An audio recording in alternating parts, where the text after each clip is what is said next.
Após os períodos da Revolução Industrial na Inglaterra, após a Revolução Francesa e as guerras napoleônicas, a partir dos anos 1820, o mundo entra na fase do imperialismo europeu e americano e caminha na direção da configuração política que conhecemos hoje. Segue-se a expansão populacional, a expansão territorial e a expansão industrial americanas, que levariam o país a ser, no futuro, a maior potência militar e econômica do mundo. Sendo que nesse percurso, o país enfrentaria ainda a maior e mais sangrenta guerra civil da história entre 1861 e 1865,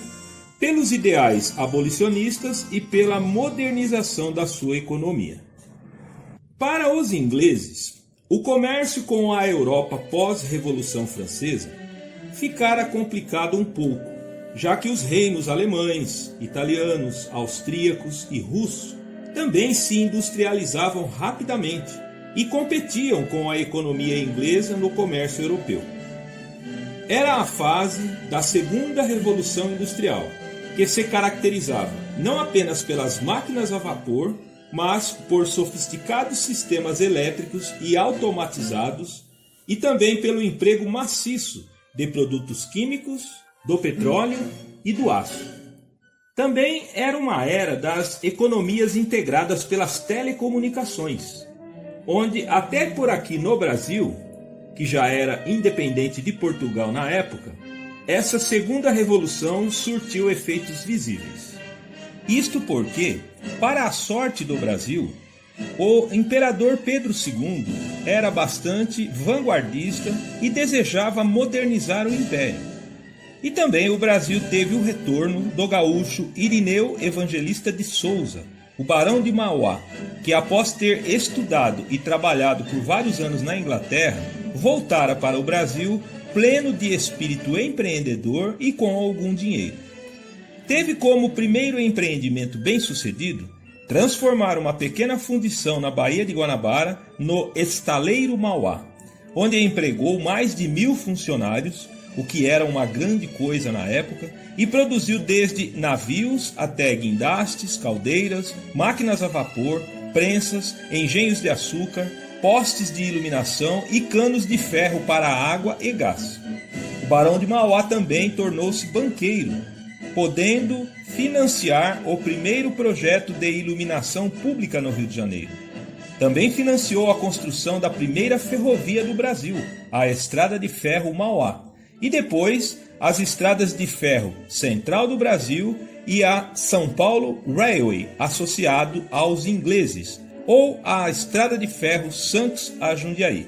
Também pavimentou a primeira estrada de rodagem de Juiz de Fora a Petrópolis, para ligar as regiões produtoras de café de Minas Gerais com a ferrovia e o porto do Rio de Janeiro, aproveitando então a grande fase do Brasil cafeeiro e exportador.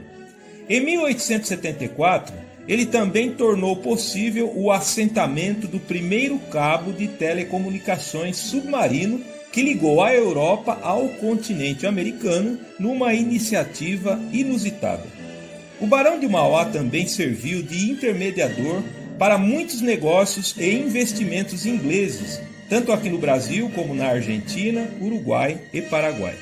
Também fora nessa época que conflitos de interesses pela hegemonia e o controle da navegação na Bacia do Prata, no sul do continente americano, fez irromper a Guerra do Paraguai, onde envolveu o Brasil, a Argentina, o Uruguai e também 400.000 soldados. E o resultado fora 300.000 mortes entre militares e civis, onde a população do Paraguai se reduziu em quase 50%. Fora também a partir da segunda metade dos anos 1800 que um forte movimento migratório se moveu da Europa na direção das Américas. Como a população da Europa havia crescido muito entre os séculos XVIII e XIX, devido às melhorias das condições de vida promovidas pela Revolução Industrial,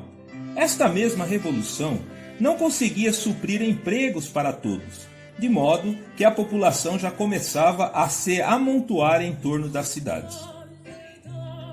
Também fora nesse período que eclodiriam os vários movimentos políticos e as guerras pela unificação da Alemanha e da Itália,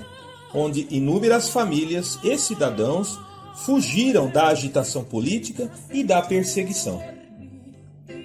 Por outro lado, o desenvolvimento econômico se pronunciava fortemente na América do Norte, particularmente na costa leste, nas grandes cidades dos Estados Unidos, que passavam por um forte processo de industrialização. E na América do Sul, particularmente no Brasil, Argentina e Uruguai, a agricultura passava por uma forte expansão. No Brasil, era o café, e na Argentina, a produção de trigo e pecuária, que faziam enorme sucesso mundial. De modo que os governos desses países do continente americano fizeram acordos de imigração com a Irlanda, Espanha, Alemanha, Itália, Polônia e outros.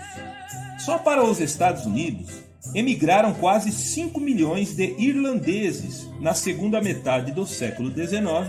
devido a uma grave crise alimentar e humanitária, onde a doença provocada pelo fungo Phytophthora infestans acabou com as plantações de batatas de quase toda a Europa,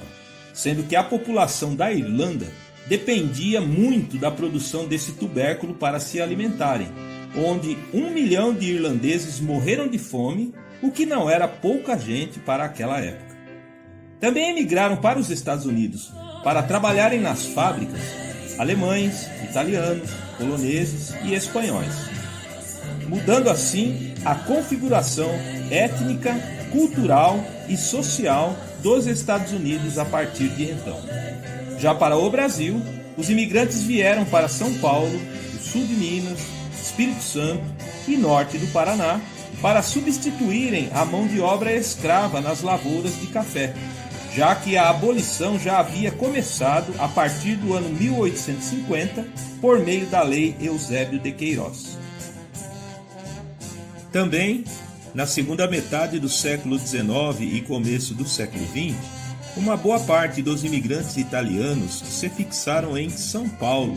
uma cidade que crescia rapidamente por causa da atividade cafeeira do interior, mas também passava por um forte processo de industrialização, de modo que até os anos 1930, 40 a 50% da população falava o italiano. E São Paulo hoje é considerada a maior cidade italiana fora da Itália. Entre o ano de 1850 e o início do século XX, 60 milhões de europeus emigraram da Europa para as Américas. O maior contingente foi dos alemães, que na maioria foram para os Estados Unidos da América. Para a América do Sul, Brasil, Argentina e Uruguai, a primeira leva de imigrantes seriam os portugueses das ilhas dos Açores, que se fixaram nas faixas litorâneas de Santa Catarina e Rio Grande do Sul. A parte sul do Brasil representava no mapa demográfico do Império um imenso vazio populacional, que o imperador Pedro II encarava como perigoso devido à proximidade com as fronteiras dos países hispânicos, e decidiu implantar a tal da política de branqueamento populacional daquela região. Após a chegada dos açorianos, seria promovida a emigração de alemães que ocuparam o interior de Santa Catarina e também Rio Grande do Sul, onde fundaram, através de projetos de colonização agrícola bem-sucedidos, cidades importantes como Joinville, Blumenau, em Santa Catarina, e projetos de assentamento agrícola no Vale do Rio dos Sinos, Vale do Rio Jacuí e borda da Serra Gaúcha, no Rio Grande do Sul. Já os italianos que foram para o Sul e também Uruguai e Argentina são oriundos, na sua maioria, do norte da Itália, da região do Vêneto e Lombardia, e ocuparam boa parte do interior do Paraná, Santa Catarina e Rio Grande do Sul, onde tiveram a oportunidade de adquirir glebas de terra por pagamento parcelado, de modo que implementaram com grande êxito a agricultura familiar, observada até hoje na Serra Gaúcha e no interior de Santa Catarina. A agricultura era a principal vocação desses imigrantes, já que na Europa eram camponeses que não haviam conseguido se inserir no contexto urbano da Revolução Industrial. Posteriormente, viriam para cá também os poloneses, que iriam, em sua maioria, para o Paraná, e também os imigrantes ucranianos. E já no início do século XX, chegariam um grande número de espanhóis, indo na maioria para o interior do estado de São Paulo e norte do Paraná, e também os japoneses, que também iriam reforçar a mão de obra num país que ainda era essencialmente agrícola. Com o advento da imigração, novos elementos culturais, sociais e gastronômicos foram inseridos no nosso cotidiano, que de tão usuais às vezes nem nos damos conta. Embora desde os tempos do Império se bebesse vinho e cerveja, principalmente na corte e em grandes metrópoles do Nordeste, o hábito da cerveja se intensificou com a chegada dos imigrantes alemães, que gostavam e sabiam produzi-la de forma artesanal, bem como o apreço e o consumo de salsicha, picles, geleias e outras conservas artesanais, o bacon e outras carnes de porco defumadas, que são as especialidades nórdicas, e também o consumo mais regular da batata, sendo que antes da chegada deles, o carboidrato preferido era a mandioca. Já os imigrantes italianos nos ensinaram a termos apreço pelos embutidos curados, sendo os mais conhecidos as linguiças, a mortadela, o presunto, o chouriço, salame e também copa, codeguim, pastrame, pancetta e tantas outras delícias da salumeria italiana. Então, eles foram os fundadores das grandes fábricas e grandes marcas presentes até hoje, fornecendo proteína animal, embutidos, laticínios, massas, conservas, bebidas e alimentos prontos congelados para todo o mercado nacional e também o mercado mundial, onde também contribuíram com a nossa revolução industrial a partir dos anos 1920 no Brasil.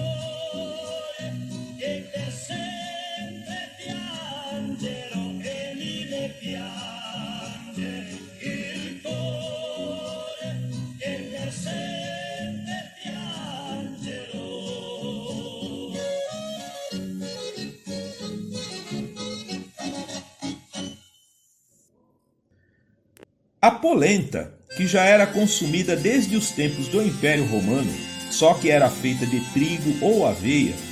com a chegada do milho, que fora introduzido na Península Italiana pelos espanhóis da Casa dos Bourbon, que eram os monarcas do Reino de Nápoles e das duas Sicílias, haviam trazido a planta das Américas, assim como o tomate. Passaram-se a cozinhar polenta de sêmola ou farinha de milho, que é mais grossa que o fubá, e então este prato assumiu importância maior para a alimentação dos italianos, principalmente no Vêneto, no norte da Itália, do que as próprias massas, sendo um alimento muito prático, democrático, nutritivo e saboroso. E como aqui no Brasil o milho vai muito bem na lavoura, fora dos primeiros itens a serem plantados pelos imigrantes italianos, sendo hoje em dia um prato nacionalmente consumido, ou na forma de polenta ou na forma de angu. Também os italianos influenciaram a gastronomia do Brasil de norte a sul, com os antipastos, o macarrão, a lasanha, pizza e o adorado bife à parmegiana, que fora inventado em São Paulo por imigrantes sob forte inspiração da culinária italiana, mais especificamente baseados na berinjela à parmegiana.